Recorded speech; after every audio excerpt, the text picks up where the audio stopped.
Hi friends, இன்றைக்கி நம்ம சூப்பரான ஹெல்த்தியான குடைமிளகாய் சட்னி எப்படி பண்ணலான்னு பார்க்கலாங்க. குடைமிளகாயில் சட்னி செஞ்சு சாப்பிடும்போது ஏகப்பட்ட சத்துக்கள் நமக்கு கிடைக்குங்க.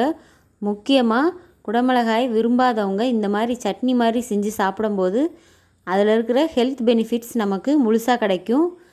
வாங்க அது எப்படி பண்ணுறதுன்னு பார்க்கலாம். குடைமிளகாயை ரெண்டாக கட் பண்ணி அந்த விதையும் அந்த காம்பையும் நம்ம கட் பண்ணி எடுத்துக்கலாங்க. இந்த குடமிளகாயை நம்ம அடிக்கடி உணவில் எடுத்துக்கும்போது புற்றுநோய் வராமல் தடுக்கலாங்க. இதில் ஆன்டி ஆக்சிடெண்ட் நிறையவே இருக்குது. அதோட விட்டமின் B6 சத்தும் நிறையா இருக்குங்க. இந்த மாதிரி முக்கியமான சத்துக்கள்லாம் குடமிளகாயில் இருக்கும்போது நம்ம இதை அடிக்கடி உணவில் சேர்த்துக்கணும். வாங்க இந்த சட்னியை எப்படி பண்ணுறதுன்னு பார்த்துடலாம். நம்ம இந்த மாதிரி குடமிளகாயை ரஃப்பாக கட் பண்ணி வச்சுக்கலாம்.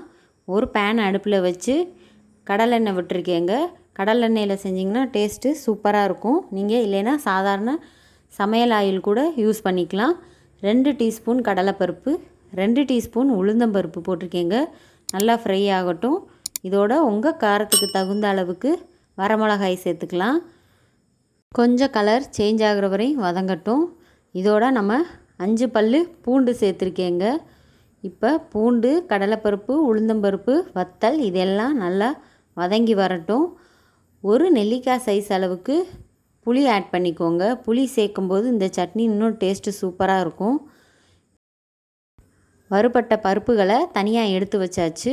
இப்போ 2 பல்லாரி வெங்காயம், 2 தக்காளி இதை ரஃப்பாக கட் பண்ணி இதையும் நம்ம பேனில் போட்டு வதக்கிக்கலாம். வெங்காயம் தக்காளி கொஞ்சம் நல்லாவே வதங்கட்டுங்க.